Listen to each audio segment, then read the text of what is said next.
Everybody, I'm going to look at chapter 3 here, and let's in the next 3 chapters on Greece? 2 or 3 chapters on Greece. So we have a couple in Rome as well. Till Rome we're going to be looking at.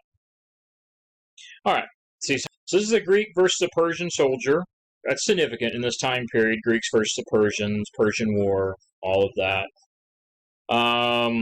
This is often considered the Greek Golden Age, in large part due to things that occur in and around Athens.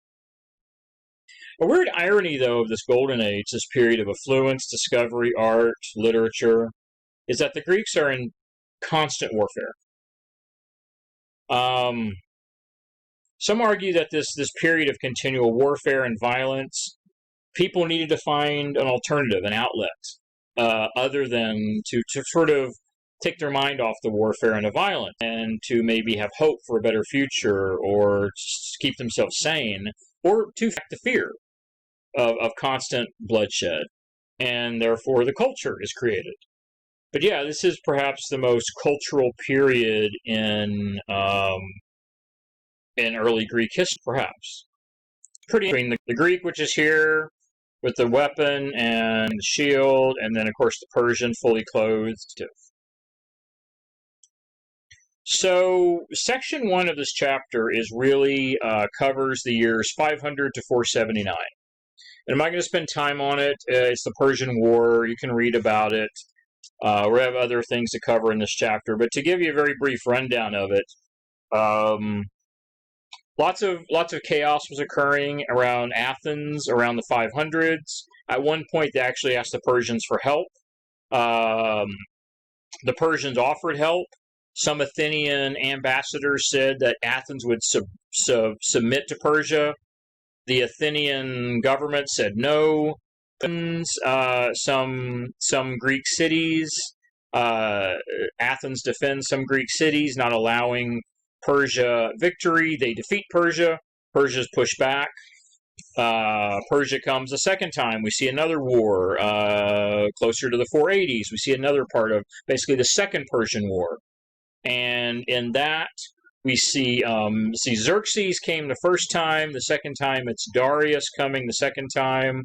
The Greeks get together. They combine forces. The two age-old enemies of Greece was Athens and Sparta.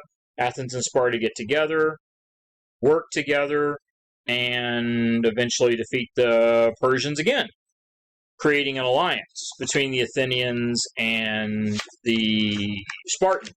What is so great about this?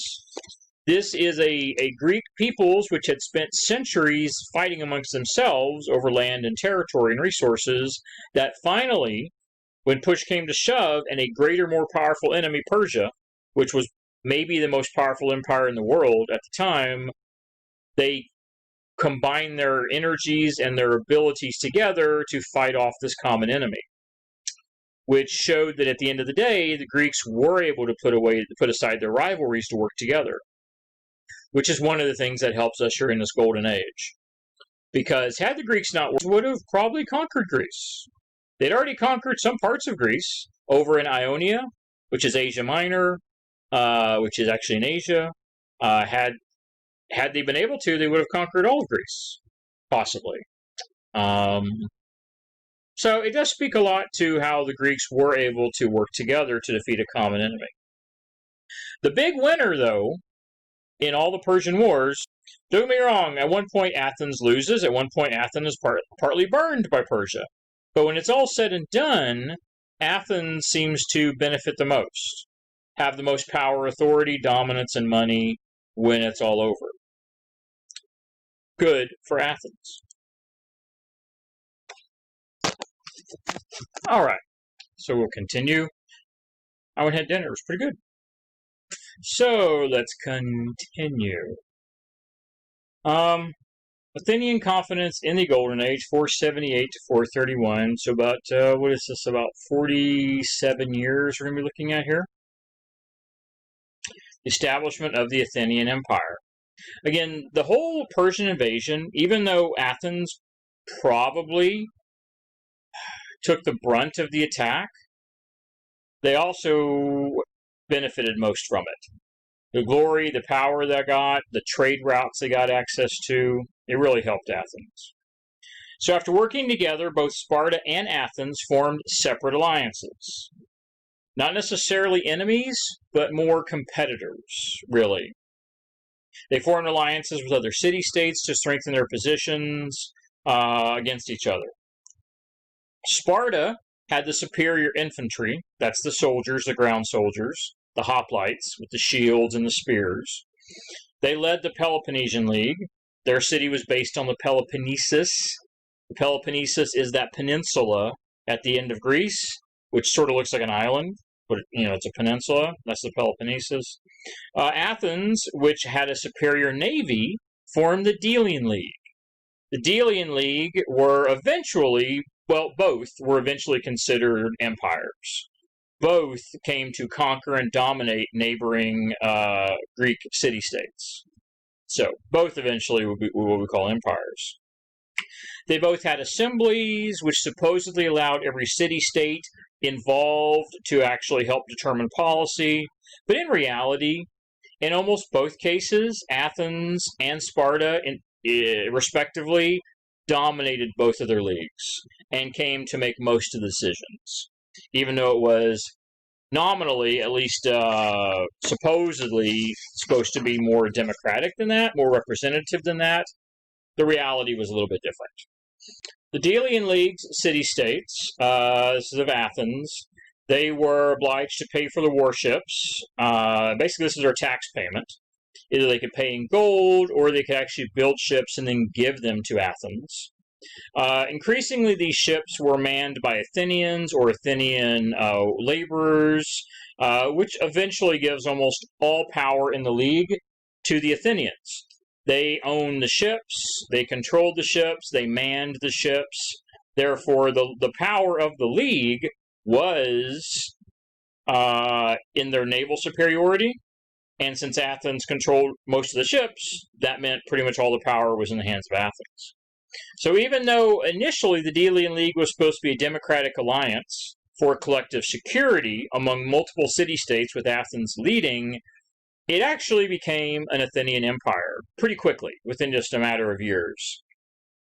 Now, Athens lost popularity as it became more and more obvious that Athens was coming to dominate and basically subjugate the neighboring city-states, but Athens continued on, becoming rich, becoming prosperous, continued to take its larger share of all the spoils of war and its conquering. Because even after the war with Persia was over, Persia still controlled lots of cities and territories along the coast of the Mediterranean, the east coast of it, and Athens sent their ships out to take over these posts.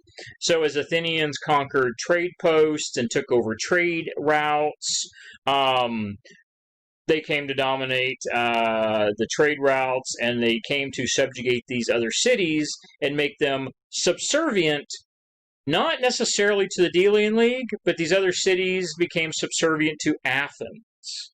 In Athens, in essence, this became the Athenian Empire. Athenians answered all this criticism by claiming, well, look at what we've done. We defeated the Persians. We are now conquering the Eastern Mediterranean. We are wealthy. We control the Aegean Sea. We have territories all across the Mediterranean. We are becoming rich and wealthy, and other powerful people are benefiting from this. Even if they are, in essence, subjects of Athens, the rich and elite among the other city-states are also benefiting from this. They're getting their share as well. And Athens continued to spread its influence all across the Mediterranean and Western Asia and Greece. In essence, this is early imperialism, spreading your culture, ideas, your entire socio-political, your whole socio-political sort of frame of government and your authority over a large territory. It's imperialism on a smaller scale than we see, like in modern times, but still, same thing, really. Imperialism. This is interesting relief. Again, a relief is a carving into stone of some sort. This is a relief of a side shot of a ship. You see the ship frame here. You see all the oars going into the water, and you see the men rowing these ships. This is what we would call a trireme. A trireme, and don't quote me on this, but I believe it's because there's 3 levels of oars. I don't know. I mean, it might be because there were 3 masts. I'm not sure. But anyway, it's called a trireme. There were also biremes as well. We have upper classes and lower classes working together. The officers and some of the crew were the upper class, while the rowers, the ones doing the manual labor, were lower class. But bear in mind, all citizens, all freemen, these ships were not manned by slaves. I mean, generally, they weren't manned by slaves. And this actually really helped get a lot of power to the lower classes, who were still considered free citizens, because they were the ones doing all the work. They were the ones doing all the manual labor as free citizens. They were all paid. This was a job. This was a paid job. These were not slaves or forced labor or anything like that. These were the biggest ships that we see in the Mediterranean for many years. They're huge ships. Many times the Athenians can simply defeat their enemies. This was one of the ways they did it. They put these massive wooden structures on the front of their ships. Huge structures that were several feet thick of solid wood. And the way they defeated many of their enemy ships was literally just to ram them and sink the ships. They would just ram the ships and run right over them, just crush them. And the ships would sink. Then the Athenians could come back and get the treasure, assuming the water wasn't too deep, especially if they did it near the coast. They would actually have divers go down and get treasure and stuff off of the bottom. Or they would take the sailors that were floating in the water and take them as slaves. Or, of course, some treasure, especially if something was sealed, it might actually float. Nonetheless, it was beneficial for Athens to do this. Yeah, pretty powerful stuff. And this is one of the things that allowed Athens to become so dominant. Now, in the 460s and 450s, we started seeing some interesting changes in Athenian society, Athenian government especially. We start creating what we would think of as a radical democracy. At the time, a radical democracy. Today wouldn't seem very radical, but this was a change for Athenian democracy. Some of these reforms started before Pericles, but Pericles continued these reforms. We see this balance of representative democracy balanced with elite leadership. So we have lots of representative democracy to where many people are involved in making the laws and decisions, but then you have a small cadre of elite people at the top. It's really an odd blending, almost like a blending of democracy and oligarchy blended together. It worked for Athens for a while at least. Many of the changes actually happened because of the oarsmen. The oarsmen were the ones doing all the work on the ships, and they were free citizens of Athens, and they started to complain and say they reserve more rights. They're the ones rowing all the ships, doing all the labor, and they simply believed that they needed to get a bigger share of representation in society. And they were able to force it, because they threatened to even go on strike if they didn't do this. And if your oarsmen, literally thousands, tens of thousands of oarsmen, decide they're not going to row the ships, boom, you're done. The entire Athenian navy could collapse or stop moving because the ships weren't just for war. The ships also carried supplies and soldiers and goods and all kinds of stuff. So they demanded changes. Members of the elite did push for some reform. So we actually start to see criminal reform, civil suit reform, judicial reforms. We start to see how they change how they elect officials to office. And we start seeing an interesting thing happen. We start seeing a lot of elite people taking on, sort of standing up for the poor, standing up for the common citizens, probably expecting to get elected to high office.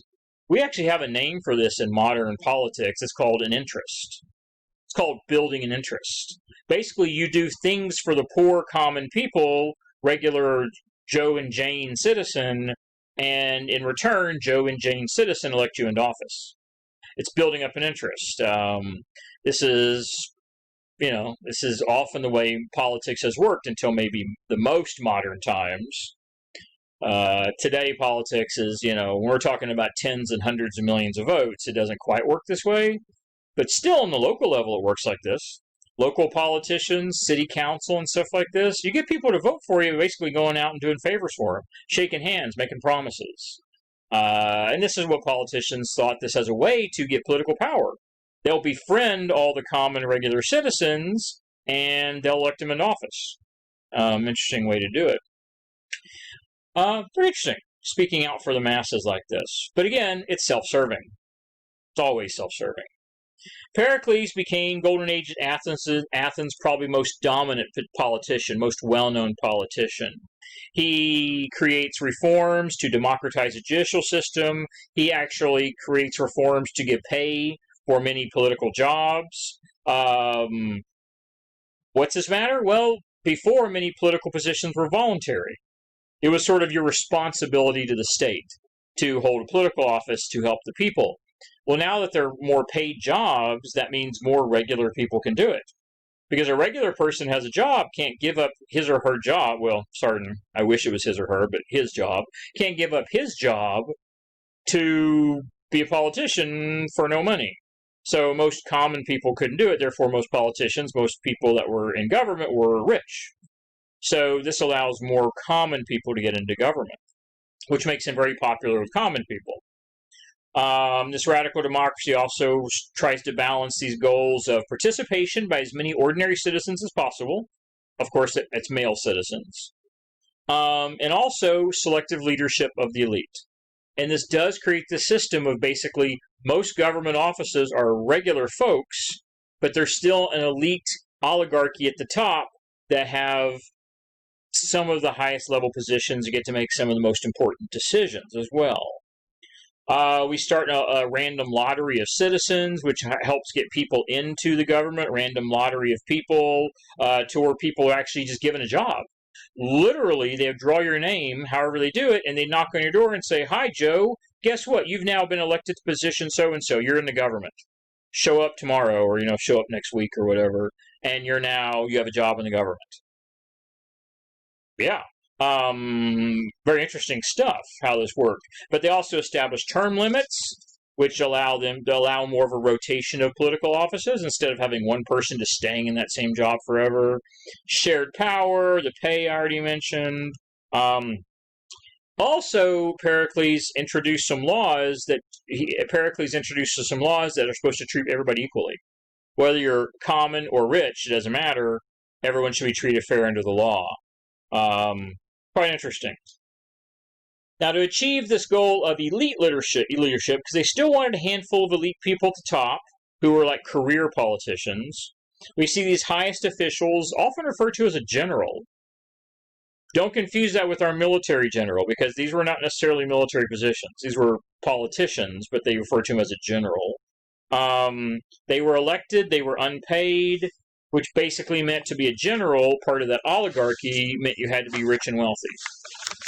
So we get most of your representation in government is by regular people, and yet you still have the elite at the top, making maybe the most important decisions. This is supposedly supposed to make everybody happy. Makes the regular people happy, still leaves a place at the top for the most elite citizens, the ones who basically buy their positions. It's interesting. Something else very interesting is this, what Pericles does with Sparta. In the 440s, again, Pericles in charge here for 30 years. In the 440s, Pericles actually arranged with a peace treaty with Sparta. Why is that significant? It benefits Athens, actually, because Athens had the benefit going into it. It gives Athens peace with Sparta. Athens actually continues to grow and prosper, which ultimately leads them back to war. The peace treaty, you're supposed to make things equal and fair for a while between the Delian and the Peloponnesian League, but actually what it does is it actually frees up Athens to worry about overseas interests, and Athens actually continues to grow even richer and more powerful, while Sparta sort of stagnates, which is actually partly Sparta's fault due to the way they treated the slaves and the helots. So it's partly their own and their whole policies of how they trained warriors. But that actually creates further tensions in the next decade with the two, because Athens seems to be just growing out of control, which of course threatens Sparta, because Sparta fears Athens might try to conquer them, which is, reasonable to think, actually, since Athens was going around the Mediterranean conquering other peoples and other cities. So we get this 10-year, give or take 10-year peace treaty with Sparta, and then all hell breaks loose, which we'll get to in a minute. Urban landscape in Athens. The wealth that Athens accumulated during these golden years, basically this golden century, especially under Pericles. Pericles, who is sometimes considered one of the two or one of the three greatest leaders Athens has ever had. Where does this wealth go into? Well, Pericles actually funnels a lot of it into building projects. Big public building projects, art, sculpture, architecture, big public festivals. In essence, to keep people happy. Because most people in Athens are common or poor. It still is this way. Even though you have more direct involvement in democracy, the reality is your typical Athenian citizen was common, uneducated, and poor. So he used a lot of these festivals and parties and religious holidays and stuff to sort of keep the people pacified. He did this a lot. This is common in this time period.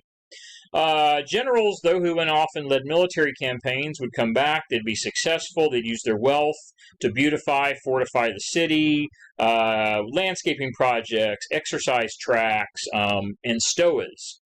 A stoa, which is like a large open area, large open buildings, large open construction that gave public gathering spaces, public parks. It really seems as Athens, by the 430s, was beautiful. Maybe even one of the most beautiful cities in the world, with massive projects of stone and marble all over the place. I mean, hell, a lot of it still stands today. There's still large chunks of the stuff that still stands today. Goodness, 2,500 years later. They built for the ages. They really did. It was impressive, a lot of it was. Wealthy citizens paid for a lot of this out of their own wealth, out of their own pockets. And again, this is probably a situation of building up interest. Make all the people happy, and therefore you can maintain your wealth and prosperity. You can become richer. You can get elected political positions, keeping the masses pacified with things. Now, if you're wealthy, you're expected to do this. It was an expectation. If you were an upper-class person, you were supposed to spend some of your wealth on the city. It was about the greater good of the society. It really was. Now, in the 440s and 430s, Pericles used public monies again, public funds, to erect what became maybe the foremost symbol of the Greek Golden Age, the Parthenon. This was the largest marble structure ever built in the history of the world. I believe, over 20,000 tons of marble. Don't know where that came from, but they would have had easy access to it with all their thousands of ships, no matter where they needed to get it. 20,000 tons of marble, this massive structure, the Parthenon. It was filled with gold and ivory and all kinds of structure. There was internal structures, there was carvings and statues and art. It is considered one of the wonders of the ancient world. It still stands today. Most of it, or big chunks of it, still stand today. Incredible structure. It was a temple. It wasn't just a temple to Athena, but the Parthenon was so huge that inside the Parthenon was a separate temple, actually more than one, to Athena. So it was so huge, it actually was able to keep other full-size structures actually inside of it. And inside of it, there was a temple to Athena. And it was meant to be a large gathering place, a public place, and a place for worship for multiple gods. Massive size and sculpture of all the different gods on the outside were known as friezes. A frieze is basically a etching into the stone or marble of a story of some sort. In images, in pictures. Typically we call it a frieze. It reflected citizens' confidence in the Golden Age. It reflected citizens' confidence in Athens and in Greece. And people felt really close to the gods. Why? Because things were going great. The way it worked is if things were going bad, then the gods were angry with you. If things were going great, then the gods are happy with you. So because things were going so great for most Athenians, everyone assumed Athena was happy, the gods were happy, everybody was happy. All this success and all this power and authority Athens had accumulated over the past 50 years. Very interesting stuff. Okay, here we have, let's see what we have going on here. This is the city of Athens. These are long walls. These long walls actually had a city inside them. All along the walls, there were shops and homes, all on either side of the main walkway, the main path. And the reason it was built is this entire defensive structure, because this was the port. Piraeus was the port where all Athenian ships came and went. And of course, basically the basis of Athens' power was its naval fleet. So therefore, Athens had to ensure it was able to have a constant connection to the source of its power, which truthfully was really based at Piraeus, its navy. Whether it was a merchant fleet or a military fleet, Piraeus is where it came and went, and that's where all the ships were. So they wanted to make sure Athens never lost connection with the navy, because navy was their base of their power. We have that. You can see the center of Athens, the Agora, which was the big public space and market there in the center of Athens. And you can see the Acropolis. The Acropolis, if you've ever seen a picture of Athens, I may even have one on here. It's that big structure in the middle of Athens. It's like a mountain right in the middle of Athens. It's where all these structures are built on top of it. It was the center of the society, really. It's where the temples were. It's where the Parthenon was. It's where other government buildings were. Other religious temples, because there's lots of other temples. So the Acropolis was sort of the political religious center, and then the Agora was the social center. That is where the markets were, a lot of the public parks. So yeah, pretty interesting stuff going on there. And all roads lead to Athens. I might say that about Rome too, but there it is. There's the Acropolis, and there's the Parthenon, as it stands today. So it's this mountain, it's basically this huge hill, but it's heavily fortified. Look at all these walls built around it. And it was considered to be the fallback position, if you were. If Athens was ever invaded, the soldiers, the army would fall back here, and it's almost unbreachable, because, these are basically straight walls, straight vertical walls. Almost no enemy could get up those walls. And there was only one gate, one entrance, which could be defended by an entire army. And this was the political center as well. So it's where the politicians and the government was. So if necessary, the entire city, at least the important people, would have fallen back to the Acropolis and could have defended it to the last if they had to. I guess, and I don't know that ever happened, but I suppose that might have been the engineering purpose behind it. And that is all marble. The entire thing is marble. It's just an incredible waste of resources. Yes, it's beautiful and it's impressive, but let's face it. Think about how much more that money, think about the wealth. Think about what it would cost to make the greatest marble structure in history of the world. All that money could have gone to the masses, gone to the poor, could have gone to more public projects and feeding the homeless, and you name it. All of the incredible waste of wealth and money that could have been used to help people, but instead, it was to build another temple, one of hundreds of large structures in Athens and all across Greece at the time. So religious tradition in a period of change. So Athens' prosperity, their international cultural contacts, all this really inspired innovations in many fields. Greek religion, for instance, was a combination of what we would call cults, public cults. This is about a collective worship of a god or a goddess, usually through a city-state sacrifices and festivals. So this idea of a public cult is not about private individual worship. It's about worship of the entire state through public festivals, public building projects, public sacrifices, not of humans, but of animals, things like this collective idea of the entire state worshiping a god for the benefit of the state. It's reciprocal. We're worshiping the gods, therefore the gods reward us with prosperity and power. There was personal worship of some gods. These were referred to as mystery cults, because these usually required initiation, they required invitation, they're usually kept very private. They're not necessarily secret. People might have... Mystery could be a little misleading. Most people knew about these cults. They weren't like some secret necessarily, but they were called mystery because the only people who would be privy to how the cults operated, what their rituals were, what their sacrifices were, what their festivals were, stuff like this, the only people who have knowledge of that was people in the cult. So that's the mystery. Unless you've been initiated into it, you don't know part of that. Yeah, they had their own prayers, their own rituals, stuff like this.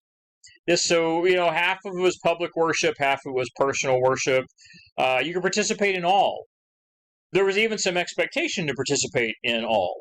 During public festival days for whatever god or group of gods, you were supposed to come out and celebrate. Because to not honor the gods would be to not honor the state, and then, of course, the state would suffer if everybody didn't honor the gods. Now, Golden Age Athens had more festivals than any other city-state. Again, it was because of their prosperity. They had a real connection with the gods because they believed the gods were rewarding them with all this prosperity. Therefore, most common Athenian people, all Athenian people, generally thought that they had to revere the gods even more, spend more time on the gods, because the gods were doing all this good stuff for them. It's almost like they owed the gods, if you will. Nearly half of all the days in the Athenian calendar in a whole year had festivals on them. That doesn't mean people partied every other day, or they partied 6 months out of the year. Because, depending on what gods you worshipped, because there were so many festivals, you participated in some, didn't do others. But almost about 50% of all days in a calendar year had a festival or something for some god. Pretty dedicated to the worship of the gods. Festivals could have parades, competitions, performing arts, theater, you name it. Yeah, like a carnival coming to town year round, every other day, or a week on, a week off, stuff like that. The feasting that followed the sacrifice of a large animal often would also be associated. I'm still really talking about religious festivals here. That also would be associated with these festivals, because for many common people, they didn't get a lot of access to meat, other than maybe fish or something. But as far as actually like beef or something like that, a lot of common people didn't get real meat, other than some stuff from the sea. So this would often be sacrifice of a large animal, like a bull or something, and then they would divvy the meat out to the crowds. So that was a big reason to celebrate, getting nice, good, quality meat, which didn't happen a lot. They would sacrifice the animal. For many people, the festival's main interest might have been the food and drink. The free food and drink might have been the most significant thing for many people. Like I always say, what is the best food? Free food. So, maybe that was a big... Well, we know for a fact that was a big draw to a lot of people. Now, there were also the secret ones, the mystery cults, the secret festivals, the secret parties, the secret initiations, things like this, which sometimes they occurred out in public, but also they would occur underground too, this kind of stuff. Maybe one of the most... Let's see if I have it on here. I do. This is one of the most famous mystery cults, the one of Demeter and her daughter Persephone. They offered worship. They offered hope for blessings in this life and the afterlife. The followers would be engaged in elaborate rituals. Of course, you were exposed to the secret knowledge. Yeah. The public festivals and the public rituals were about serving the state, and the mystery cults and the secret rituals were about serving personal needs. And yes, this was a cult that actually believed in an afterlife, which was pretty rare. Most Greek gods, most Greek religion, theology really didn't have anything to do with an afterlife, or nothing worth really talking about. It was like basically like an afterlife of being a ghost. But Persephone actually did. We think that Persephone and this mystery cult might have actually had some influence on Christianity. There's actually some similarities. We can find similarities in Christianity, which was a mystery cult. Christianity, when it began under Jesus, was what we classify as a mystery cult. It was hidden, it was secret, it was underground, it wasn't public knowledge. That comes about, it's still a couple hundred years, but it isn't too far after this that happens. And we think it had, maybe, because what did Jesus speak? He spoke Greek. When Jesus was born, he was born into Rome, the province of Judea and Rome. It was considered Greek culture. So, even though it was part of Rome, it was considered the Greek lands of Rome, the Greek territories. So, there's a lot of Greek influence into early Christianity. Also some Egyptian influence as well. So these mystery cults reveal that ancient Greeks believed the gods required action to get blessings. Preserving this religious tradition was very important because many people saw it as a safeguard against the dangers of life, against the evils of life, or about financial loss. They believed that as well, that keeping the gods happy meant you would be prosperous. So it was very important, very, very important. Women, slaves, and metics. We're going to go over what each of these are. Women, you know what those are, yes. Well, I guess really we're going to sort of start. We're going to start with women. Metics I'll get to in a moment. Metics are foreigners. Metics are basically foreign people that lived in Athens, lived in the Athenian Empire. All right. This is actually the majority of the population. These three groups together comprise about most of the population. Of course, women, we just say generally 50% of the population. But then you combine them with slaves and metics, that's about 80%. So between women, slaves, and metics, which are foreigners, you're talking about 80% of the entire Athenian population. So the vast majority of people, if you met them, they would have fallen in one of these categories. Free male citizens, 20% or less of the population. And yet they had all the power, all the money, all the status, all the political authority, stuff like this. So women were excluded from politics. We generally know that. But we know that, upper class women, some of them had legal rights. They had protection. Some laws did actually protect women, give them authority. We know they had some status in their family. At home, a lot of respect women got was simply how they ran the home, because their husbands would have jobs. Their husbands would be citizens and have a proper job. Therefore, women didn't work. So therefore, the woman would have been at home. The wife would have been at home taking care of the family, the farm, whatever. And that's generally when women got their status. Their status came from how well they were as housewives, as mothers, as caregivers, for the home.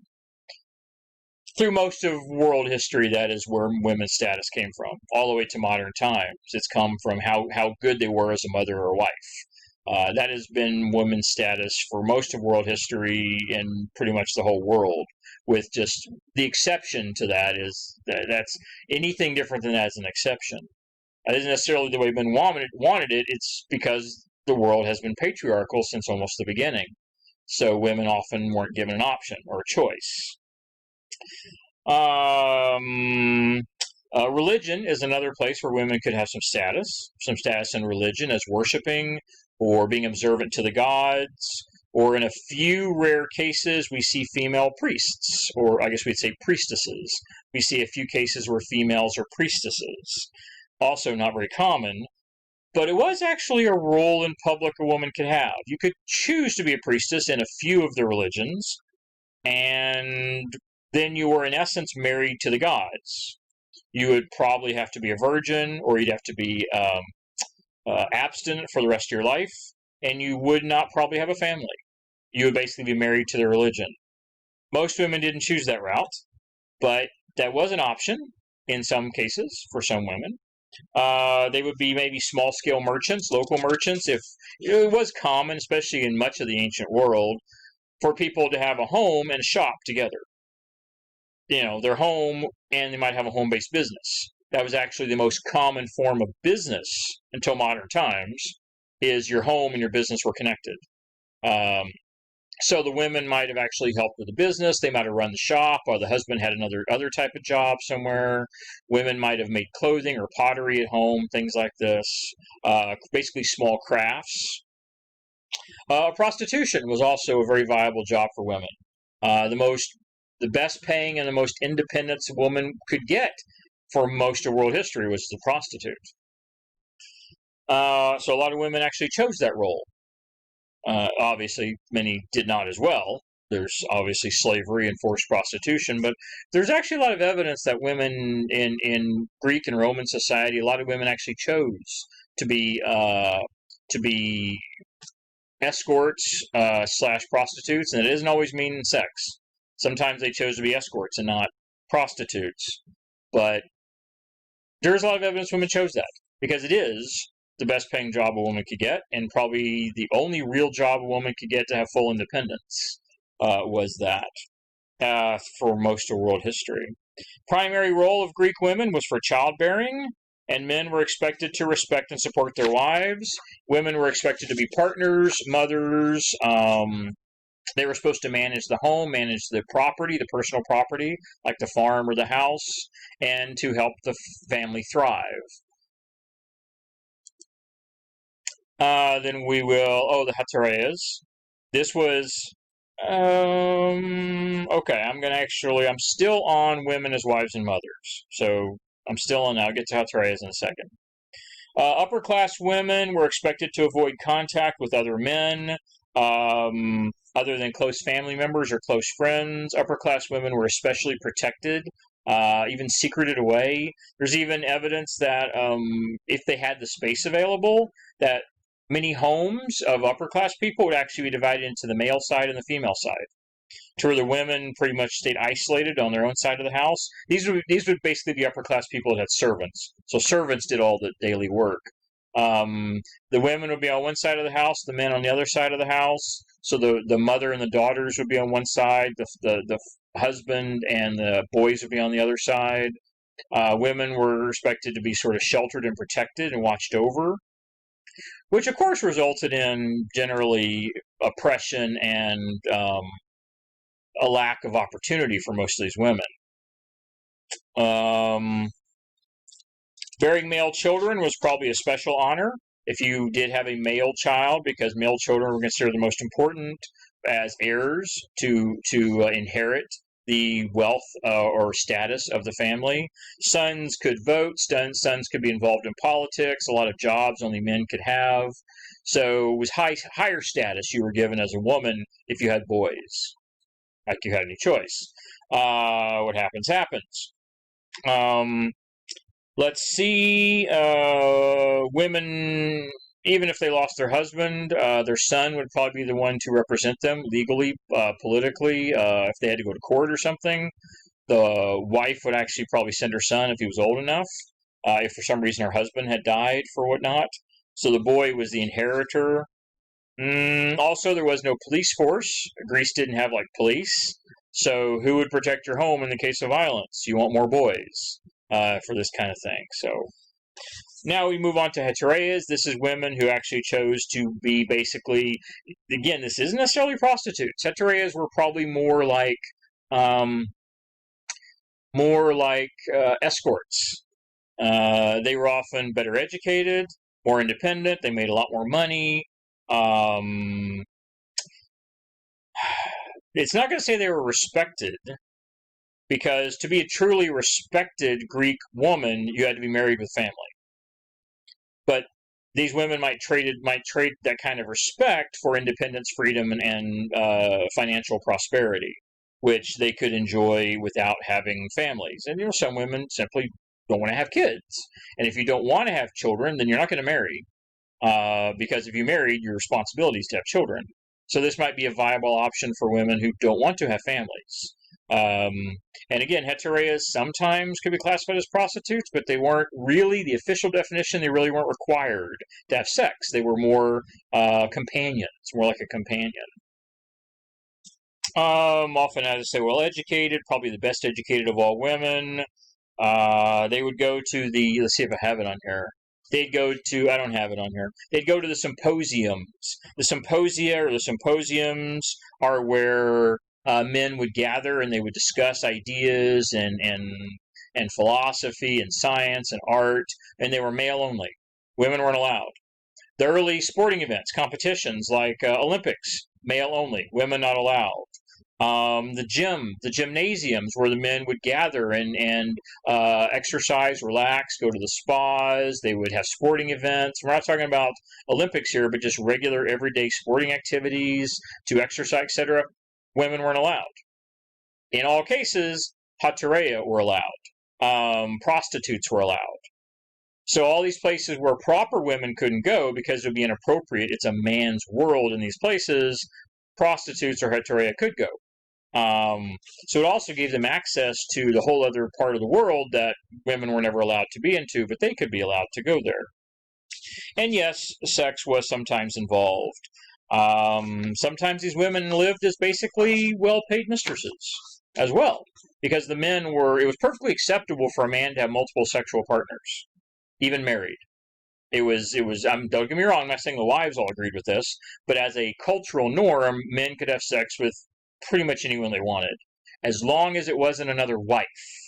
They couldn't have a relationship with a married woman, but pretty much any other woman or man, or even in many cases child, was allowed, was acceptable. Just basically other married women was pretty much off limits.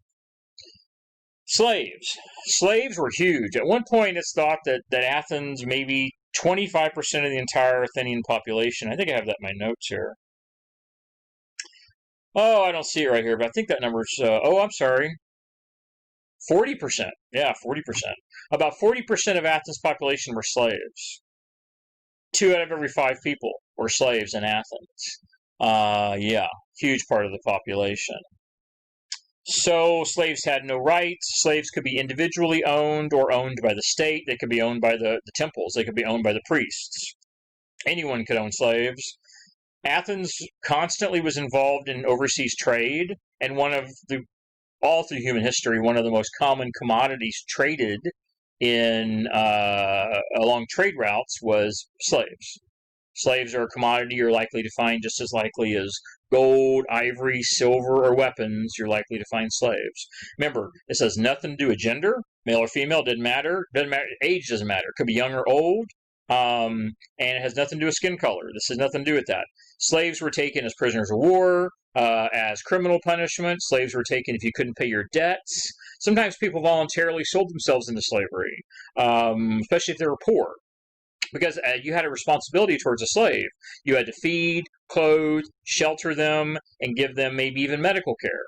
So for some poor people, they might have actually had a better life as a slave than as a poor free citizen. So that could even happen. There's even some evidence of that happening as well. Slaves they could be treated however they wanted. They could be sexually used however they wanted. They had no rights of any sort. And they were a very well-known trade commodity and trade good. They worked on homes and craft shops. They worked in farms. They worked, occasionally, eventually they'd have slaves working on ships. They worked in one of the second probably largest generator of wealth for Athens was the silver mines. Athens had a lot of silver mines outside of Athens. That might have been the second greatest source of wealth other than trade for Athens. And of course, the silver mines is where nobody with any sense worked.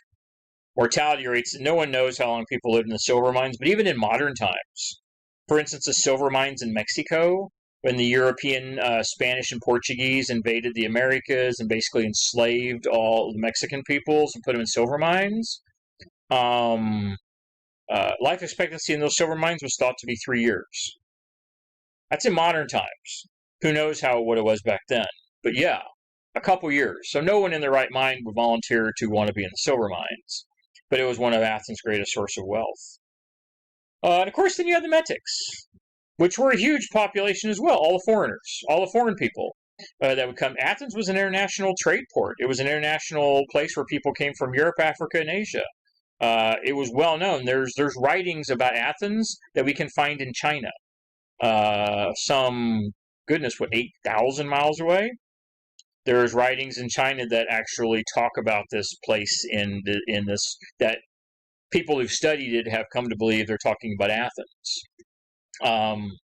So yeah, even 8,000 miles away, there's people that wrote about Athens, the glory of Athens, and how great it was for a while. So lots of foreigners came here, all around the world, really, at the time, the ancient world. They contributed greatly to the city's prosperity. They had to pay taxes. They even had to serve in the military. They were not really considered citizens. They didn't really have a right to vote, really. So they had, in almost every way, they were legal Athenian citizens, except they were not official citizens, and they didn't have any voice in the government. But for all other intents and purposes, once they lived there a certain number of years, they were citizens, effectively, even if not officially.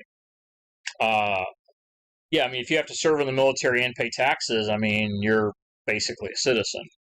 But, again, they were still treated as an inferior status. The only way you got to be a true official Athenian is if you were born in Athens or one of the nearby provinces. That was the only way. We have here women, looks like women fetching water, which would have been an important duty of women.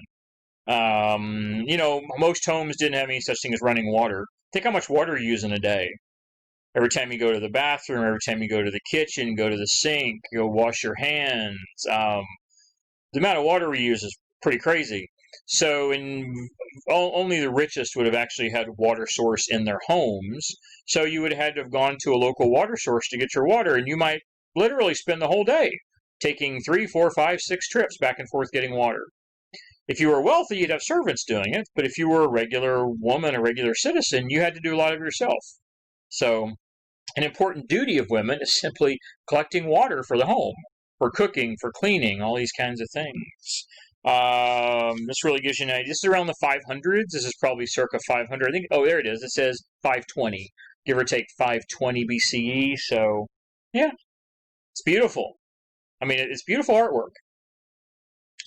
Very, very impressive stuff. I mean, the facial features, very defined. Yeah. Next thing we're going to talk about is education, philosophy, history, medicine. Yeah, I think we might actually leave a little bit of this out. We're going to talk about most of it. So, innovative ideas, education. I know I'm repeating myself, but all right. So let's start with this. This golden age of wealth, international trade, and connections created this atmosphere of innovation, intellectual pursuit, unlike anything that existed in the Western world. Nothing else like this really existed.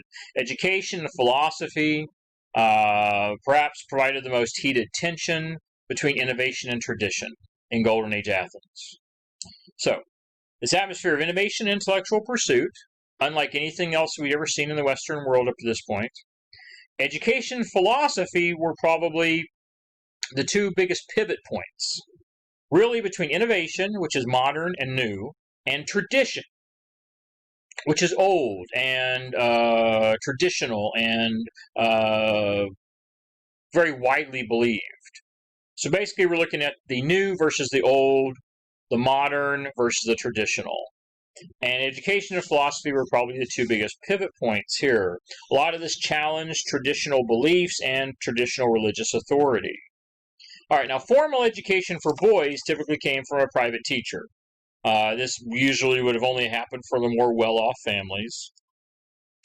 They would send their children to learn reading, writing, music, and athletics. Those were maybe some of the most core principles.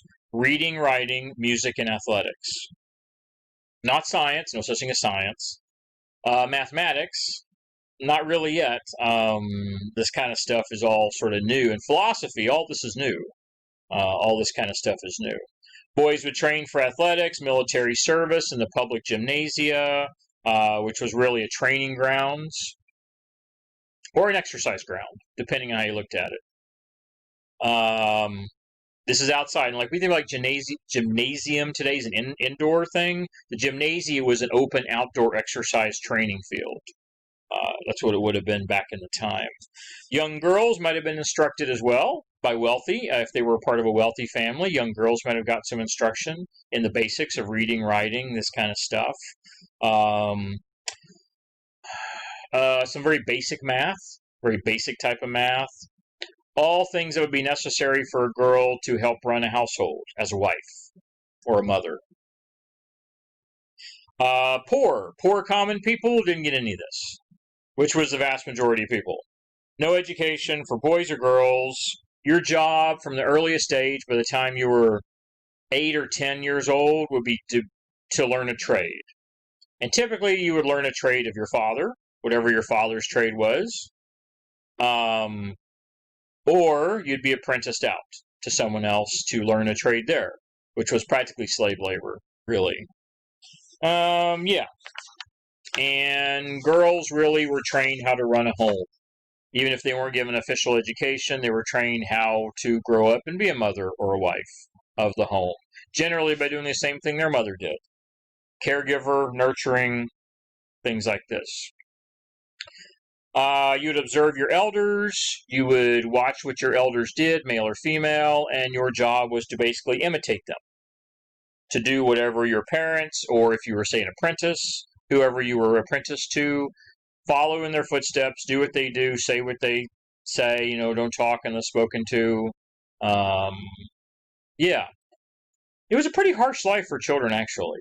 It wasn't a life of just fun and basically, like today in American society, for instance, until you're 18, many young people don't have any real responsibilities beyond school or sports or something.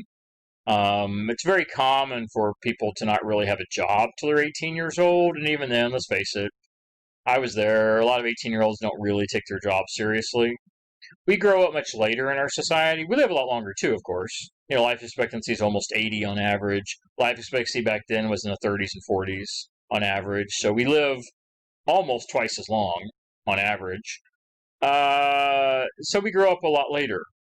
In most early societies like this, by the time you were 12 years old, you were already being treated as an adult. Whether it was a job or family, you were expected to be acting like an adult by the time you were 12, 14, and it was not uncommon to be married at that age already. So, yeah. The time of childhood and playing and having fun, when you're 5. But shortly after that, again, in Sparta at 7, you went to the academy at 7 at Sparta to be trained as a soldier if you were a boy, starting at 7. So, yeah. Things started earlier back then. You put away your toys a lot at a much younger age in this time period. The boys would sometimes be mentored too. I've mentioned sex with kids once or twice, which wasn't uncommon in actually a lot of early societies. But what we think of as kids today, again, like I said, at 12 years old, a lot of societies already considered you to be sort of a quasi-adult. So today we'd say sex with a 12-year-old, that's obviously illegal, and that's underage. But in this time period, that would have not been that uncommon. Especially, there was actually a tradition in Athens of mentoring older men, basically 30-plus-year-old men with young boys. And they would use them as sexual partners. And the idea, and it was actually it was tradition. It was a way of life. And the way they would do it is they would be mentored, they would be sexual partners, and they would actually train the boy how to be a man in Greek society, how to be a man, how they would educate him. And by the time he became an adult, when he would go off on his own to start his own family, after being mentored by this older man for years, he would have education, he would have skills on how to be a proper male citizen in society. This kind of stuff. It really just wasn't that uncommon. Athens did it. Sparta did it. Thebes did this. Although there's actually a few other city-states that ban the practice.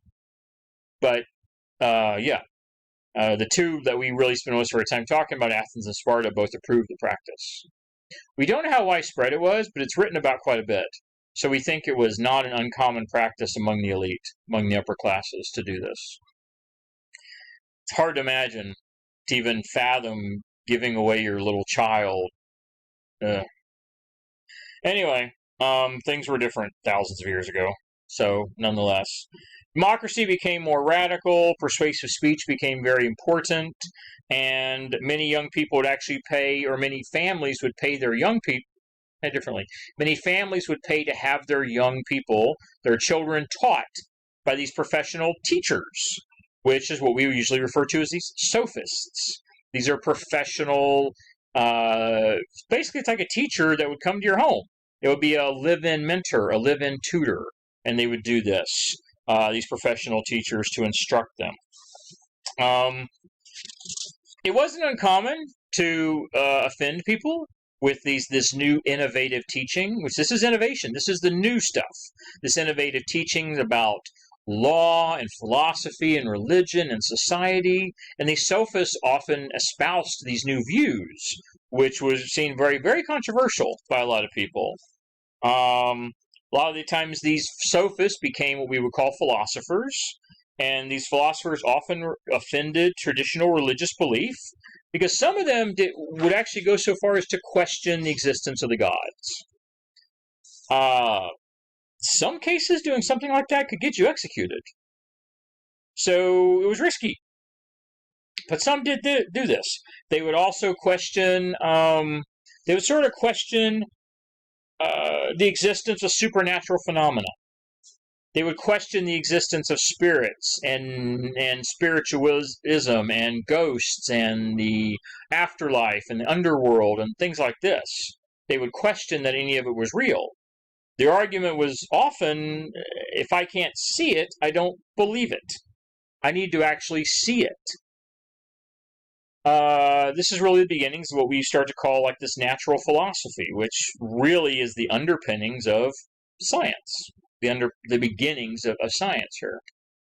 Many thought this teachings would offend the gods. They thought it would destroy the goodwill of the gods. And after all, many people in Athens believed the Athens' prosperity was due to the goodwill of the gods and the good relationship we had with the gods. Therefore, if the sophists and philosophers are going to run around basically challenging the existence of the gods, you're going to piss off the gods, and then, Zeus is going to show up and shove a lightning bolt up your, so you don't want to screw with the gods. Because the gods can, drop mountains on your ass and shit. So don't do that. Very controversial. Very controversial. And yes, sometimes people were executed for these ideas, for this stuff. And that leads us, of course, to Socrates. Speaking of executions. So Socrates lived from about 469 to 399. So he actually lived a good life, 70 years. Most people didn't live that long. So 469 to 399, he taught that virtue and happiness came through a life of just behavior. In essence, being fair, being just to your friends and neighbors, to your associates, would lead a good life. Being fair to people. Having nothing to do with being wealthy, or wars, or violence, or anything. Even public success, even public service was a little bit questionable.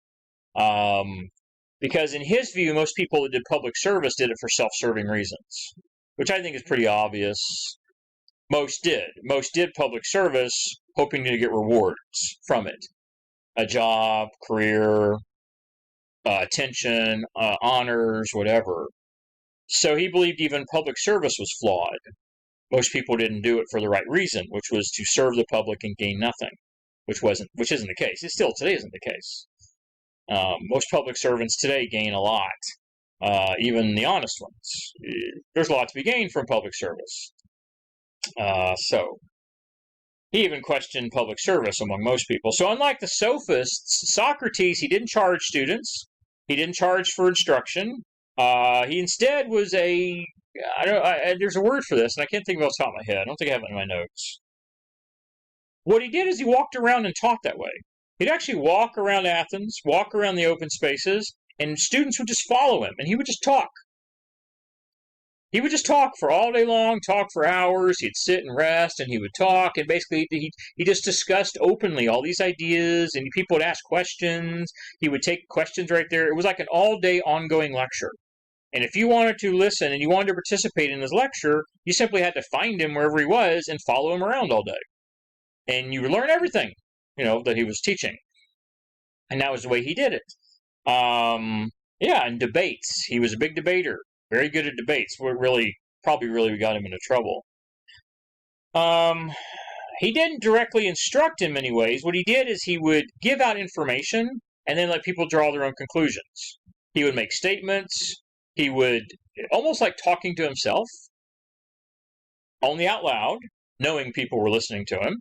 And then people got to draw their own conclusions because he would question the nature of existence of gods and nature of the supernatural world and things like this. He often had very probing questions if he'd meet people or if people questioned him or challenged him. He would question them and then he would refute what they would say, and he would be, in essence, and it's way more complicated than this, but in essence, what it boils down to is every time somebody would challenge Socrates, he would say, "How do you know? How do you really know?" And they would say, "Well, I know this, or I heard this, or I believe this." How do you really know? Where's your proof? And every time they would ask or they would refute him or challenge him, he would come back with something, say, "Will it really explain that? How do you really know this? How do you really know this?" And what he ultimately did was prove most people a fool. And it still applies to us today. How often do we really know what we think we know? We know what we think because we hear someone telling us, like me telling you. You hear it because you saw it on the news or on social media, or some friend said it, or you remember hearing it back when you were in high school, or someone said something about it years ago. How do you really know what you know? Truth is, we really don't know hardly anything. If we actually think about it, 99.9999% of everything we don't know. I mean, how many of you are physicists, astrophysicists? How many of you are doctors? I mean, reality is we almost don't know anything, really. And this is what he would do, and it pissed people off. Oh, God, it made him angry. He would ask questions, and they would give responses, and he would just ask more questions. This is what we call a Socratic method. And every single time they would ask, or they would answer, he would say, "Okay, well, how do you really know this?" Or, "What is this?" Or, "How does this really work?" And what it all boils down to is after enough questions, you're going to get to the point where you have to admit, "I don't know." And then that's what Socrates would be like, voila. Probably not in French, but he would say, "You don't really know, do you?" And of course, that just made people angry. Which, by the way, don't go around doing that because you will succeed in just pissing people off, which is what it does. Quite interesting to really prove that ultimately people make incorrect assumptions, they make false conclusions, and really, ultimately, we really don't know what we think we know. If you go down that route, though, then you spend your whole life not really knowing anything. So I guess at some point you just have to be like, "Oh, well, I think I know it." That's really all you can do, I suppose. Socrates upset so many people that he made people feel dumb. He undermined traditional beliefs, ethical values. Eventually, he was forced to, sorry, don't mean to rush it there, but yeah, most of you know. He was forced to commit suicide. He was forced to drink hemlock poison to kill himself. And he had the option, though. He didn't have to kill himself. He could have actually been exiled. They offered him the option of exile. That's traditionally what they did. High-profile, upper-class people, they didn't execute. They gave them the opportunity to leave the city and just go off and live in some province somewhere, basically to exile themselves from the city of Athens.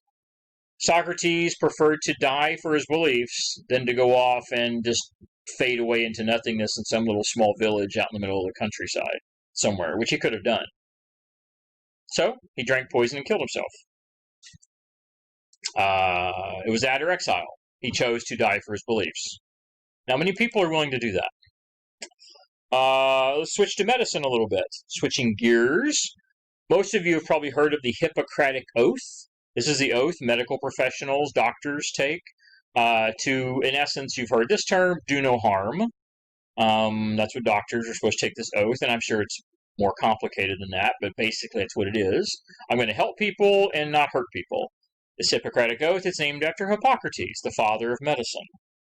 He challenged traditional practices. He did careful observation of patients. He looked at the nature of the human body. He dissected human bodies, dead bodies. He drew pictures. And he said the reason we are sick or ill or injured is because our body is ill or injured. There's something wrong with our body. Today, that's why. Back then, many people would have said, well, you're sick because you angered the gods. You have a bad spirit in you. You've been cursed. Not because you're sick. Not because there's something wrong with your body. He believed that if there was something wrong with you and you're ill, it's because there was something wrong in your body. There was something not working right. He's one of the first people to ever say this. You can't be cured by magic spells or rituals or prayers or sacrificing a goat, which are all things people would have done to cure illnesses back in this time period. No, he says none of that exists. You can't do any of that stuff. If you're sick, there's something wrong with your body, and you have to treat that sickness or illness. Figure out what's wrong with your body and treat that. Is the only way to treat if you're sick or ill, which of course we know is the truth today. So he was probably the first person in Western medicine to talk about this. We didn't have the most advanced medicine in the world. We really didn't. Chinese and Indian peoples probably had more advanced medicine than us. Even in later years, we see people in Persia and the Middle East have more advanced medicine than us. Truth be told, until modern times, our medicine in the West was probably leaps and bounds behind most of the rest of the old world, truthfully. Had we followed had we followed Hippocrates' ideas back here, in the 4th, 5th century B.C.E., things probably would have been different. But the reality is, after all this stuff happens in Greece, we pretty much put it all on a shelf, put it in a vase, buried underground, and then forget about it for 1,000 years or more. It's really weirdly ironic. We were so advanced in so many ways, equal to or more advanced than any other place in the world, and we take so many of these advancements and basically throw them out, to where we don't see some of the stuff we see here. In some cases, some of the revolutionary, innovative ideas that we see in ancient Greece do not resurface in Western civilization for 2,000 years in some cases. I often wonder, what if we'd just been advancing from this point, if we really hadn't just set it all aside for various reasons? Yeah. Oh well. We'll never know. Vase painting of a symposium.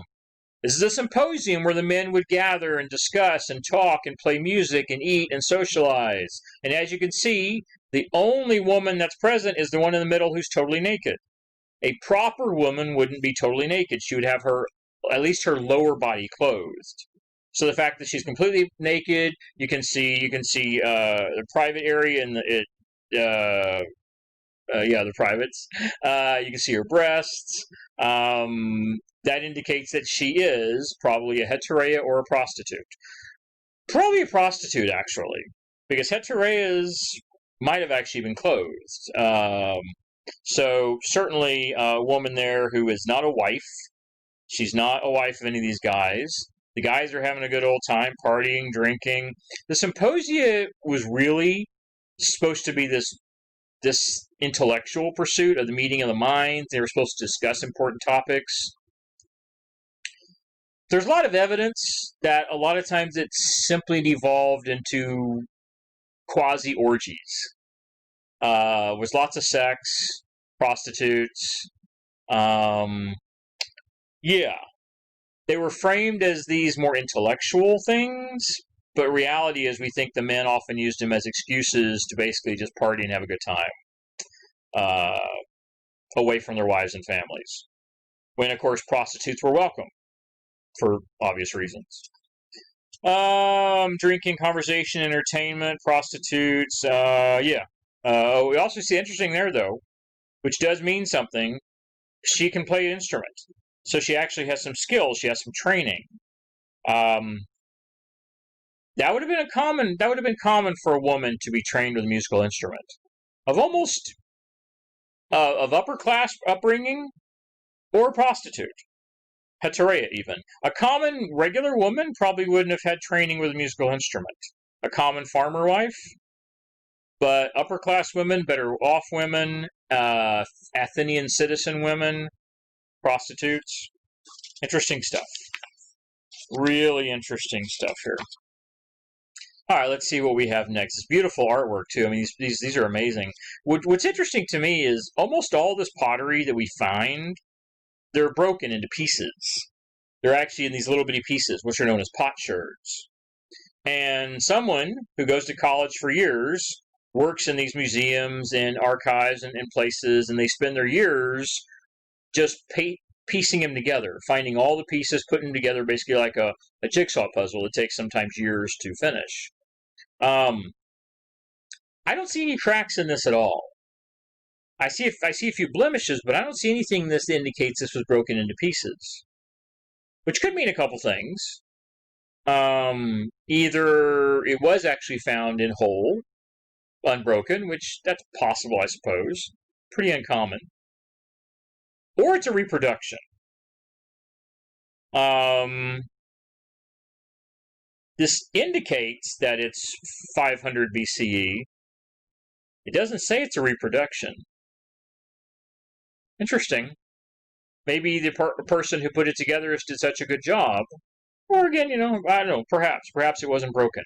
We still today, we find things at the bottom of the Mediterranean. We still find solid jars. It wasn't very long ago, just within the last year or two, that they found a boatload full of wine, steel sealed, in its jars, with the wax sealed. Now, I'm sure the wine wasn't any good. I mean, 2,000-3,000-year-old wine. We like the 20-year-old stuff, but I'm thinking 2,000 years is excessive. What's it just turned into vinegar? I don't know what the hell it was. Nonetheless, but they actually found them still sealed. Completely sealed, still all in one piece, some of these jars. So, maybe it was found that way. You never know. It's beautiful, though. I'm sure they had to do a lot of work to restore it, clean it up. All right, we're going to look at the end of Athens' golden age with the Peloponnesian War. It's beautiful, it's wonderful, it's dramatic, everything Athens in the golden age, and then it comes to a crashing halt with destruction, madness, and war. Doesn't it always? Peloponnesian War, 431 to 404 BCE. So Athenian aggression against Sparta and Sparta's allies, Corinth especially, and the city of Megara. These are city-states, Corinth and Megara. This really brings an end to this peace treaty. Remember that peace treaty Pericles organized back in the 40s? So we have this peace treaty from about 46 to 31, so 15 years, approximately. Athens had grown powerful and wealthy and was doing exactly what empires do. Imperialistic, they want to grow and expand and take over territories. They were forcing Corinth, they were forcing Megara to basically submit to Athens' authority. Athens believing it was, the best thing since sliced bread. Believing that, why wouldn't you want to be part of Athens? Why wouldn't you want to do what the Athenians want? We're the best of everything. We have the best culture, best religion, the best society. Why would you not want to be Athenian? Famous words of all dictators and all conquerors and all authoritarian leaders. So, Corinth and Megara ask for help from Sparta, and this ends the peace treaty between Athens and Sparta, and we go to war. This is known as the Peloponnesian War. It lasts, about 27 years between the Peloponnesian League of Sparta and its ally city-states. And don't get me wrong, it's not like Sparta was great. Sparta was a slave empire as well. They enslaved all their enemies. They had an entire territory, the Helots, under slavery. Hell, if anything, the Spartans were worse than the Athenians. So this was basically this fight between two imperialistic slave-owning empires. Who do you really root for in that battle, right? They're both assholes, if you look at it that way. But it triggers this war between the Delian League and the Peloponnesian League, between Athens and Sparta and all their allies. In this war, most of Greece was involved. Most Greek city-states had to choose sides. But it extended outside of Greece, too. It extended into Europe. It extended into Ionia, into the Middle East. It involved a lot of other players that were associated in deals or treaties or alliances with Athens and or Sparta. All right. So Sparta required Athens to stop and basically ease its aggression against Sparta's allies, like Megara and Corinth, for instance. And the assembly, which was the governing body of Athens, which was the people, the citizens, that refused, under the authority of Pericles. It's weirdly ironic. Pericles revolutionized Athens' democracy. He was one of the people that was really responsible for the prosperity of Athens, but he was full of himself. He was incredibly arrogant. He had led Athens for decades, and he simply believed that he was infallible. And further, and this might even be the most important, he believed the gods were on his side, because that was the only way to explain Athenian prosperity.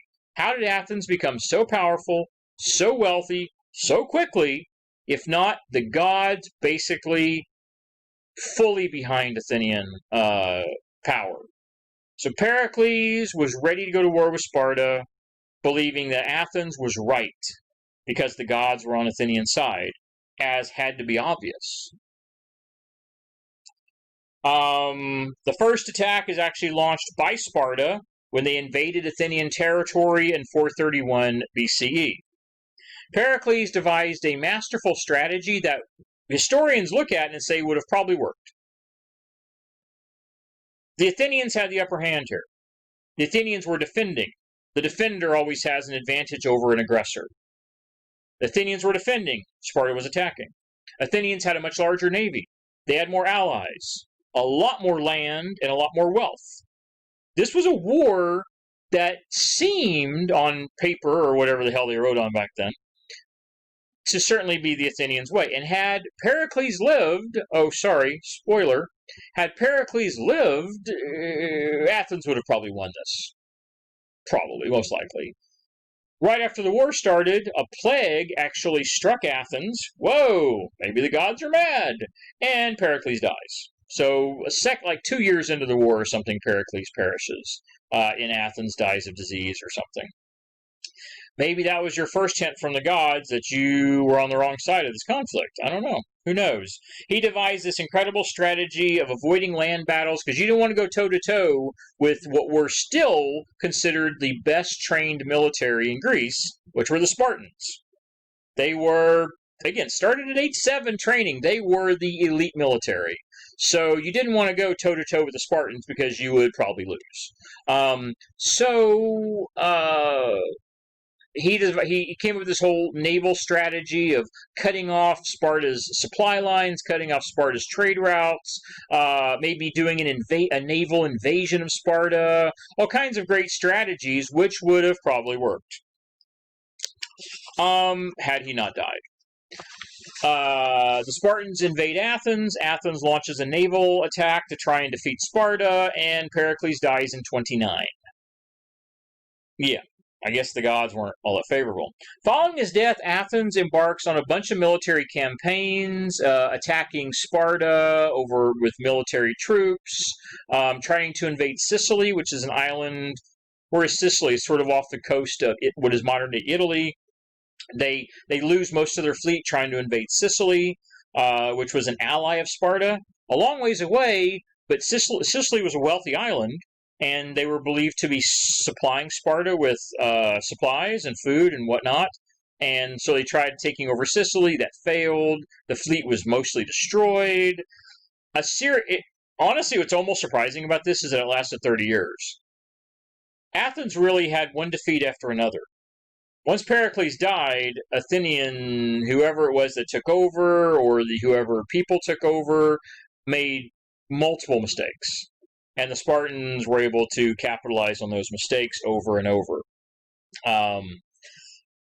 We have some interesting stuff with Alcibiades. Alcibiades, however you say it, he was an Athenian commander. He was actually the one who planned the attack on Sicily. Before the attack took place, he was removed from power. He was determined to be incompetent, or that he wasn't loyal to Athens. Turns out they were right, because around the time of the invasion of Sicily, which is a big defeat, Alcibiades actually leaves Athens, goes to Sparta, and joins Sparta. So it is unclear, we don't know historically what really transpired, whether Alcibiades left Athens to join Sparta because he was removed from power, or if he was removed from power because he was thought to be sympathetic to Sparta. It's unclear. Nonetheless, they removed him, but they didn't execute him. They let him, as was the tradition for high-ranking people, for high elite citizens, even if you committed crimes, they would simply let you walk away, as long as you agreed to leave Athens. Alcibiades was convicted of some sort of crime. He was removed from power. He leaves Athens, and then promptly goes to Sparta and joins them, and starts advising them. Turns out Alcibiades was a pretty smart tactician. And he, of course, having been a leader in Athens, knew all kinds of inside details. He was a traitor. But you also might argue that Athenians basically fired him and kicked him out, so maybe he didn't have a choice. Regardless, he goes, defects to the other side, and then he then commences to help Sparta defeat Athens, where he had come from. Quite interesting. 413 B.C.E., Sparta begins a campaign not attacking Athens. How does Sparta defeat Athens? They actually attack the countryside. They attack, in case you remember those things I mentioned, about 40 minutes ago, the silver mines. The second source of Athenian wealth was all of its silver mines, spread all across Greece, Athenian territory. Alcibiades advises Sparta, don't attack the city of Athens, cut off their money, invade and take over all their silver mines. And by the way, Athens might have had, we don't know the Athenian population, but numbered in the hundreds of thousands. They had to feed all those people. Alcibiades also says, don't attack the city of Athens. Take the silver mines, take their money, burn all the farms, take their food. That is how you defeat Athens. It works. Athens doesn't survive much longer after this. The Spartans invade, they start burning the farms, taking the countryside, taking the mines, destroying the mines, or simply using the mines themselves. They also get tens of thousands of slaves to actually revolt against the Athenians and join the Spartan side. Not so sure that was a wise idea for the slaves, because the Spartans actually treated the slaves probably worse than the Athenians did. We talked about that before. It was actually common practice for Spartans just to go around and do mass executions of slaves, just to prove to the gods that the slaves were the enemy and they could kill them anytime they wanted. They declared war on the slaves. We talked about that. So I'm not so sure it was better to be a slave for Sparta than Athens, or maybe it just sucked either way. Nonetheless, we see a massive slave revolt and slaves doing this. And so between the farms being destroyed, Athens being cut off from its food supplies, losing its source of revenue from the mines, it had lost much of its ships in the invasion on Sicily. So the other source of revenue was its trade. Well, guess what? A lot of allies have actually jumped ship, if you will, and joined the Spartans. So Athenians' trade is now cut off. Yeah. If you were to say the gods had shined their light and their smile upon Athens for decades, I think it would also be very evident to say that by this time period, by 410, 409, all of the gods have turned their back on Athens. So with financial defeat, starvation, disease still rampant in the city, and Sparta even went so far as to get Persia again to help. So Athens had asked Persia for help once against the Spartans. Now we have the Spartans asking for Persia for help against Athens. All of this combines, and it really, what may be most surprising is it took 30 years.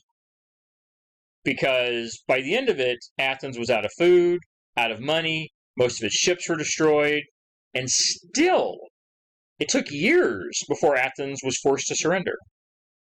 Perhaps that just shows how convinced they were of the gods' blessings, or how wealthy they were, or how stubborn they were. Who knows? Eventually, Athens surrenders in 404. The Great Golden Age has ended. It can be said very clearly, though, Athens brought this upon themselves. Pericles really caused this. A weird irony of Pericles is he's, by some, considered to be the greatest leader of Athens, while simultaneously leading them into the greatest disaster Athens maybe had ever suffered. Don't get me wrong, the Persians had come in before and burned part of the city down. But they'd never really totally been defeated until this. Quite interesting. There's that invasion of Sicily, which was a huge failure. Alcibiades was probably involved in that in some ways. Here we have Sparta. There's Corinth. There's Megara. Those are the cities I mentioned, Corinth and Megara. Delian League is all this green. This was all part of Athenian Empire. It's a huge area. Persia, always still here. Persia's been lurking on the edges of Greek territory now for, wow, by this point in time, almost 300 years. And Persia's still going to be around for another, well, at least another century-ish, till Alexander. Nothing really to go over here. I mean, you can see where some of the places I've talked about, you can see where some of the battles are with those little red stars, some of the great battles. I don't know if there's really anything I want to cover from here, but, you know, you can always come back to this. At least you can see the map that we're looking at. You can see what's sort of happened here.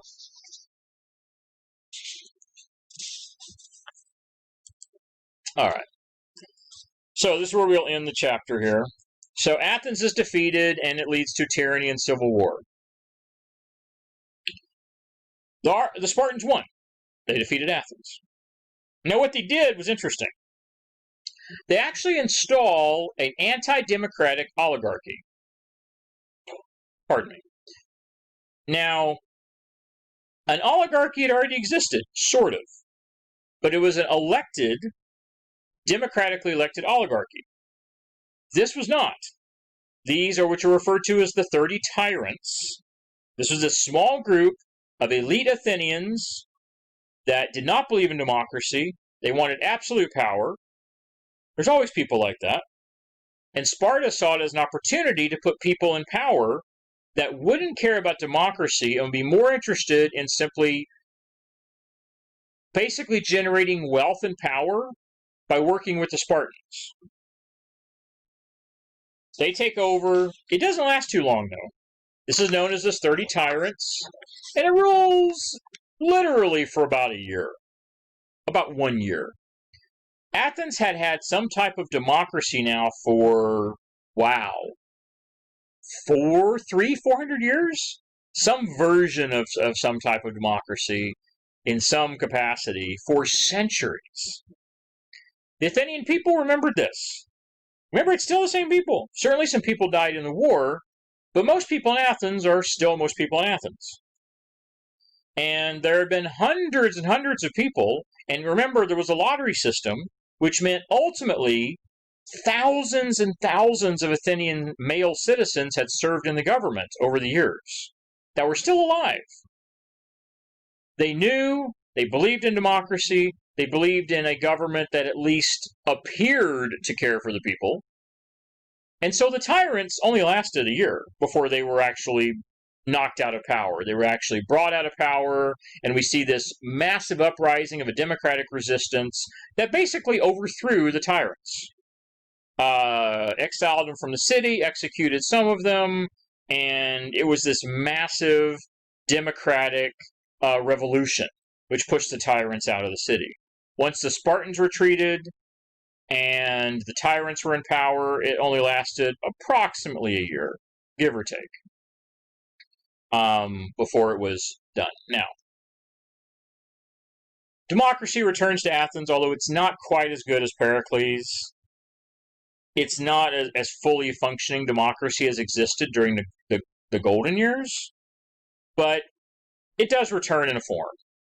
Certainly much better than the tyrants' oligarchy running basically the city and the territories with an iron fist. And it isn't like Athens is over. Athens is still full of natural philosophers and sophists and teachers and philosophers. Athens continues to prosper, and they actually have sort of a second golden age in the 400s before the rise of Alexander and his father Philip. So even after this is over, the Athenians get like another 50 years of a very prosperous time period. They actually regain a lot of their former status for a while. However, it takes several years for that to manifest. And after 30 years of warfare, the weakening of the economy, the destruction of their navy, losing a great deal of their territory to the Spartans or simply independent city-states that broke off to become independent, no longer wanting to be part of the Athenian Empire, we see Athens' power base greatly shrink. The authority and dominance of Athens greatly shrinks. And we don't ever have a golden age again. But we do see a recovery over the next 50 years until the rise of the Macedonians and Philip, King Philip, in the mid-300s. It's interesting. We will talk more about the Greeks, obviously, in the next chapter. What do you see here? You see all of this happening is this in this one little area. All of this chaos and all of this warfare and all of these struggles are happening just here in this area. Sparta there, Athens there, Corinth there, the three biggest cities, three most prosperous cities. This is Anatolia, this is Ionia, which is this little coast right here I talked about. That's the coast, Ionian coast right there. Anyway, gives you an idea of the Aegean Sea. This is a blow up right here. Athens still survives. Athens is still a significant power. Takes them a few years to recover. And they enter into sort of a second golden age for a few years, only then, of course, to be conquered by the Macedonians in the mid-300s, which we will get into. That's it for the chapter. I appreciate you going through with me. Thank you very much, and I certainly hope some of it was interesting. And we'll see you next time. Take care.